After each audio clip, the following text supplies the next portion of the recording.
Hello everyone, and welcome to my General Hospital official channel. I hope everyone is having a wonderful day. Before we begin, please hit the subscribe button and give this video a thumbs up. Jason discovers the terrible secret Britt tried to hide, sending shockwaves through Port Charles that no one could have anticipated.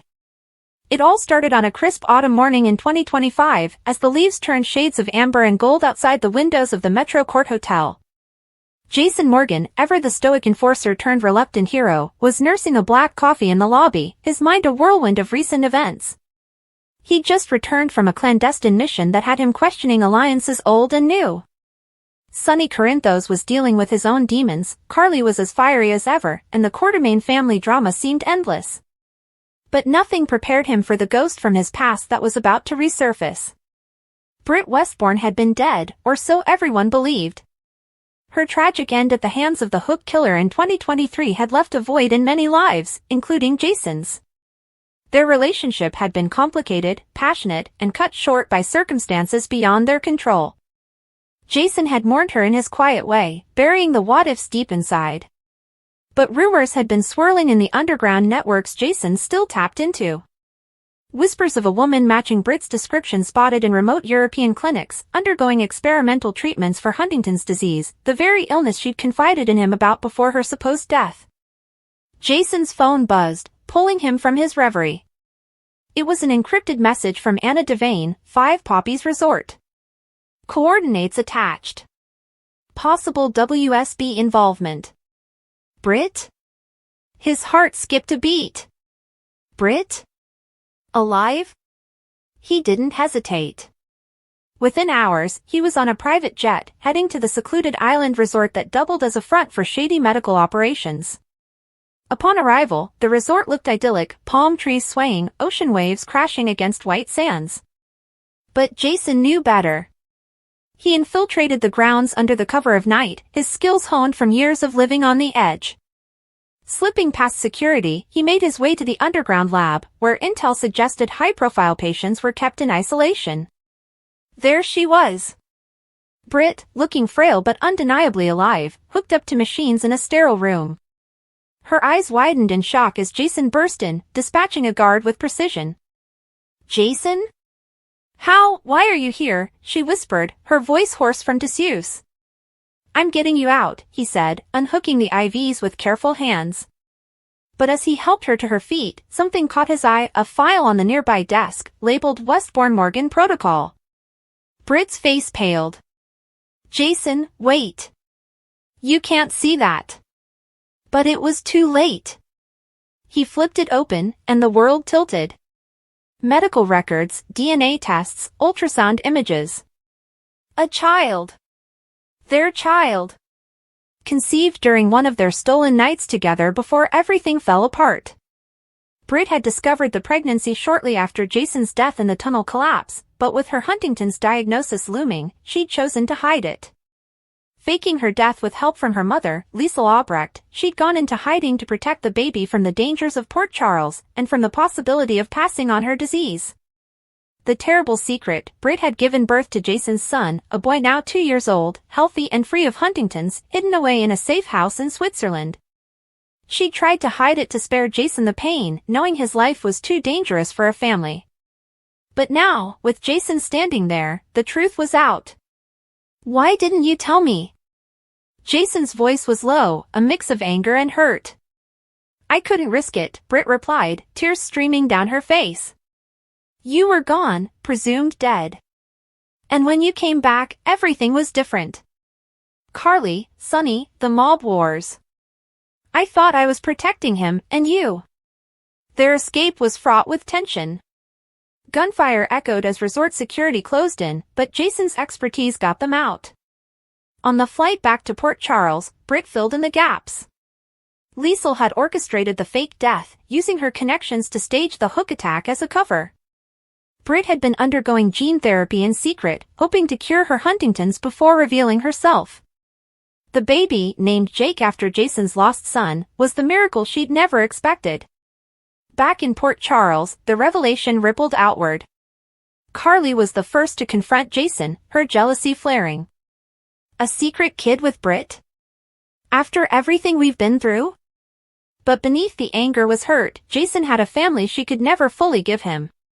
Sonny, ever the godfather figure, offered protection but warned of the dangers. This changes everything, Jason. That boy's a target now. The Quartermaines got wind through Tracy, who had her own spies. Another heir? Monica would have loved this, she quipped, but her eyes showed calculation. Alan Quartermaine's legacy lived on in unexpected ways. Britt's return wasn't just about the secret child. Her treatments had worked, she was in remission, but the process had involved shady dealings with Professor Dalton's lab, tied to WSB experiments. Anna Devane pulled Jason aside. Britt's intel could bring down a major operation. But it puts her in the crosshairs. As days turned to weeks, Jason bonded with little Jake. The toddler had Britt's mischievous smile and Jason's piercing blue eyes. Fatherhood softened Jason's edges, but old habits died hard. When Pascal, a villain from Dalton's network, tracked Britt to Port Charles seeking revenge for her defection, Jason went into protector mode. A tense showdown at the docks ensued. Pascal held Britt at gunpoint, demanding the research data she'd stolen. "You think you can hide forever, Dr. Westbourne? Your little secret family won't save you." Jason, hidden in the shadows, made his move. A precise shot disarmed Pascal, but not before a bullet grazed Britt's arm. As police sirens wailed, Jason held her close. "I won't let anyone take you from me again." Healing came slowly. Britt moved into Jason's penthouse for safety, and their old flame reignited. Nights were spent talking about lost time, sharing stories of Jake's first steps that Jason had missed. But trust was fragile. Britt confessed her fears. "What if the Huntingtons comes back? What if I'm not enough for you?" Jason, in a rare moment of vulnerability, replied, "You're more than enough. We've both hidden too much. No more secrets." The town buzzed with gossip. Jocelyn, dealing with her own WSB secrets, found an unlikely ally in Britt. "I get it, hiding parts of yourself to protect the ones you love," Joss confided. In Port Charles, his ability to sense when something is wrong has saved lives and protected the people he loves. That intuition is what drives him now as he notices something unusual about Britt Westbourne.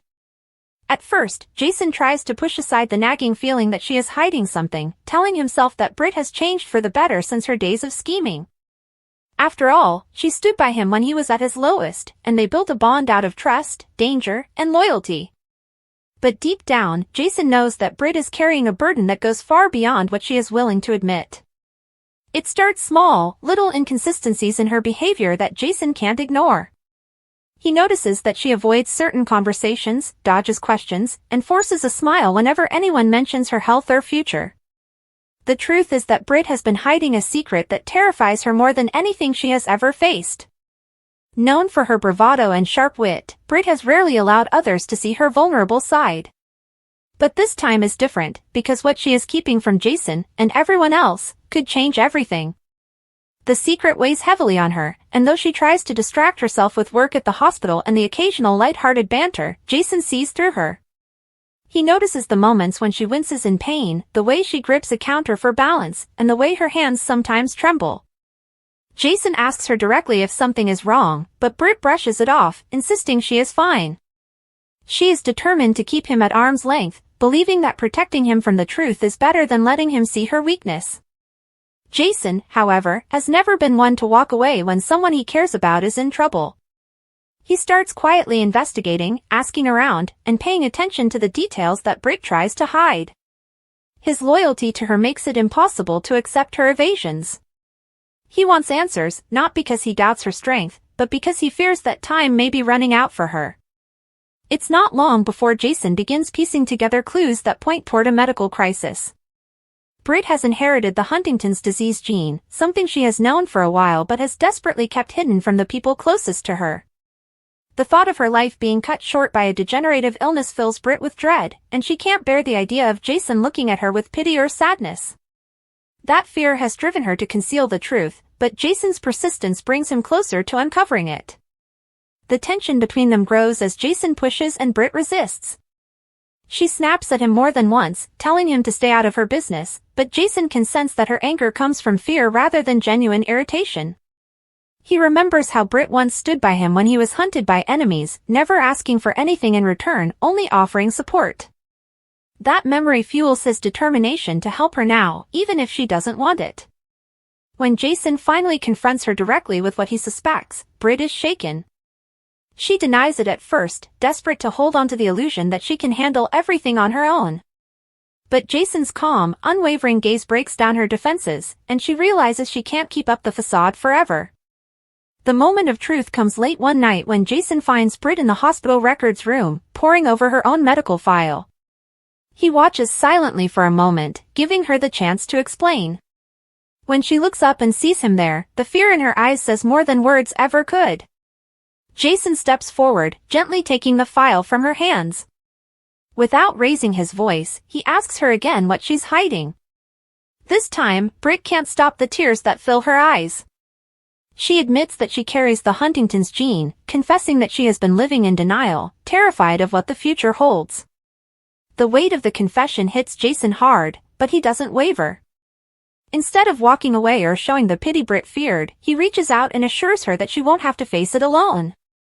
The reveal of Britt's terrible secret shakes Jason to his core, but it also deepens his connection to her.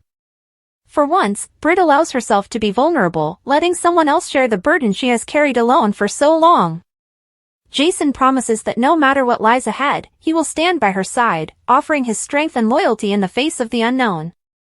Yet even with that promise, Britt struggles to accept comfort.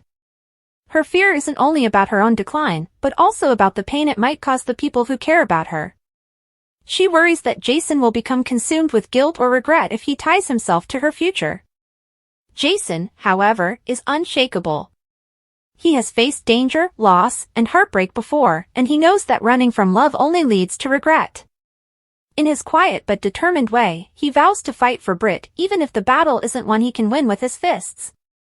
Jason knows that secrets are like poison. Once they're buried, they slowly eat away at the person carrying them. Now that Britt has admitted the truth about her condition, Jason can see how much it has cost her to hide it. Every forced smile, every defensive outburst, every moment she turned away when he looked too closely, all of it stemmed from this fear of being seen as weak. Jason doesn't see weakness when he looks at Britt. He sees someone who has endured more than her share of hardship, someone who fought her way out of the shadow of her parents' mistakes and tried to become better. That determination is what made him trust her when others doubted, and it's what keeps him at her side now. But Britt doesn't find comfort easily. Even after confessing, she regrets opening up almost instantly. She tries to put the walls back up, telling Jason he doesn't need to get involved, that it's her battle to fight alone. Jason quietly refuses. He doesn't argue, doesn't raise his voice, doesn't demand anything from her. Instead, he stands there in calm silence, the kind of steady presence that makes it impossible for her to push him away completely. Deep down, Britt knows he's not going anywhere, and that terrifies her just as much as the disease itself. Over the next several days, Jason becomes even more observant. He notices the little ways Britt tries to mask her symptoms, like gripping objects tighter than necessary or pausing before she walks to study herself. He also sees how she pours herself into work, taking on long shifts at the hospital and volunteering for extra responsibilities as though staying busy will keep her from thinking about the inevitable. Jason doesn't interfere with her work, but he does step in when he sees her pushing too hard. One evening, when she nearly collapses from exhaustion, Jason insists on taking her home. At first she resists, embarrassed by her vulnerability, but the quiet concern in his eyes makes it impossible to argue. He doesn't pity her, he respects her strength, but he also refuses to let her destroy herself by pretending nothing is wrong. The emotional push and pull between them only grows stronger as Jason tries to navigate the delicate balance of supporting Britt without suffocating her independence. Britt, for her part, struggles to accept kindness. She has spent so much of her life proving herself, trying to outrun the mistakes of her past, that allowing someone else to care for her feels unnatural. Yet Jason's loyalty is unshakable, and slowly, she begins to let him in. She tells him about the moments when fear overwhelms her, about the haunting thought of losing control over her own body and mind. She admits that sometimes she lies awake at night wondering how long she has left before the symptoms worsen. Jason listens, never interrupting, never trying to offer false reassurance. He simply stays by her side, and that quiet support gives her the courage to keep going. Still, the secret doesn't stay contained between the two of them forever. Others begin to sense that something is wrong, especially those who know Britt best. Elizabeth notices her distracted demeanor at the hospital, and Brad, her closest friend, grows suspicious when Britt cancels plans without explanation. Jason understands that Britt needs to decide when and how to share her truth, but he also knows that the longer she hides it, the harder it will be. Britt lashes out at Jason when he suggests she confide in someone else, telling him he doesn't understand what it feels like to be trapped in a body that could betray her at any moment. Jason doesn't argue back, but the hurt in his eyes makes Britt regret her words. She eventually apologizes, admitting that she's terrified of becoming a burden. Jason assures her that she could never be a burden to the people who love her, but Britt isn't ready to believe that just yet. As time passes, Jason begins researching Huntington's disease on his own, trying to understand what Britt might face. He talks to specialists quietly, without telling her, wanting to be prepared for whatever comes. When Britt finds out, she's furious at first, accusing him of overstepping. But beneath her anger is a flicker of gratitude, because deep down, she knows Jason's determination comes from love. Jason's involvement forces Britt to confront a painful truth: she doesn't have to face this alone, and maybe, for the first time in her life, she doesn't want to. Their bond deepens as they navigate the fragile line between hope and despair. There are moments of levity, Jason teasing her about her sarcastic remarks, Britt rolling her eyes at his stoic demeanor, that remind them both that life isn't just about the struggle. But there are also darker moments, nights when Britt breaks down in tears, confessing how much she hates the idea of losing control, of being remembered for her illness instead of who she truly is. Jason never falters, holding her close, reminding her that he sees the woman she is, not the disease she carries. The more time they spend together, the harder it becomes for Britt to imagine pushing Jason away. Yet she still fears what lies ahead. She worries that Jason, a man so defined by strength and action, will one day regret tying himself to someone whose future is uncertain. Jason, however, has made up his mind. He's lost too much in his life already, too many chances at happiness cut short by violence, betrayal, or tragedy. He refuses to let fear dictate his choices now. In his quiet but resolute way, he makes it clear that he isn't leaving Britt, no matter what. What Britt doesn't realize is that Jason's discovery of her secret isn't just about helping her, it's also about confronting his own fears. For years, Jason has avoided deep emotional attachments, afraid of the pain that comes with loss. But with Britt, he sees a chance to live differently, to embrace love even in the face of uncertainty. Her vulnerability doesn't scare him, it inspires him. For Jason, protecting Britt isn't just about guarding her from external threats, it's about standing with her against the enemy she can't fight alone. The gentle hum of the hospital was a sound Jason Morgan had become all too familiar with, but this particular morning, it felt different. It was a low, ominous thrum that seemed to vibrate through the polished linoleum floors and up into the very bones of his body. He stood by the window in his private room, looking down at the bustling streets of Port Charles. The city was waking up, oblivious to the tectonic shift that had just occurred in his own life. His body ached from the recent ordeal, a complicated web of injuries from a warehouse explosion that should have killed him. But the physical pain was a distant echo compared to the raw, gut-wrenching agony twisting inside him. It all came back to Britt. Dr. Britt Westbourne. Her face, usually a mask of acerbic wit and defiant strength, had been pale and strained when she'd last visited him. There had been a hesitation in her touch, a shadow in her eyes that he'd initially mistaken for concern over his physical state. Now, he knew it was the look of someone guarding a terrible, devastating truth. The pieces, which had been scattered and confusing for weeks, had finally clicked into a horrifying picture.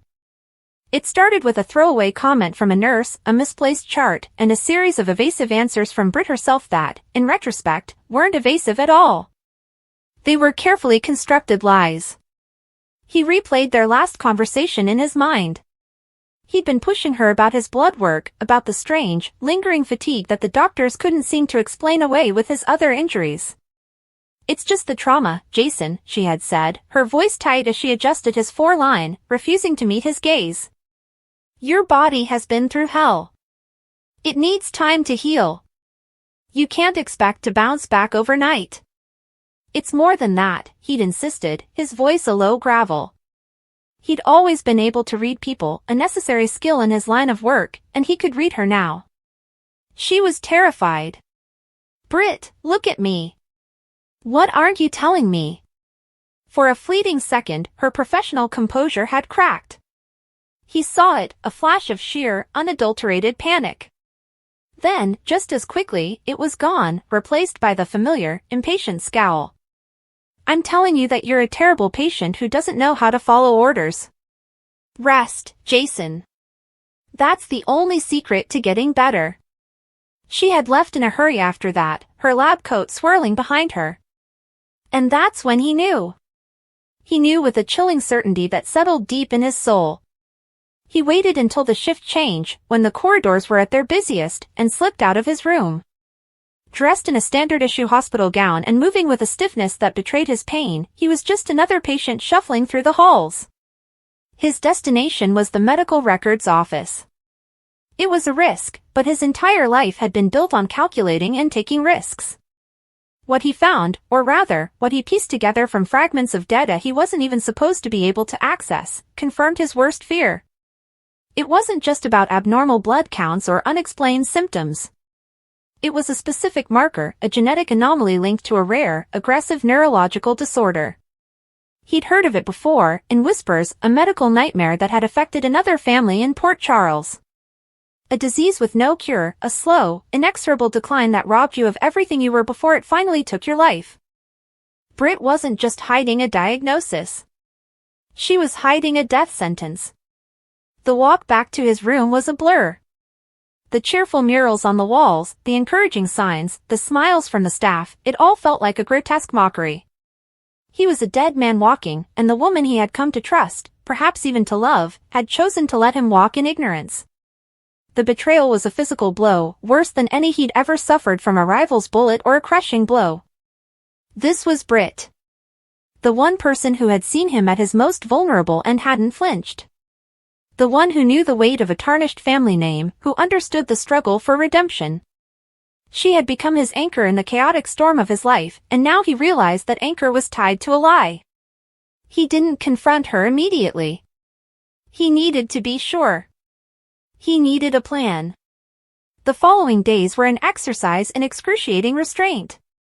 He played the part of the convalescing patient, accepting her visits, her professional touch, her forced small talk. He watched her every move, heard the subtle tremor in her voice when she thought he wasn't listening. He saw the way her eyes would sometimes well up with unshed tears before she would angrily blink them away. She was suffering, too.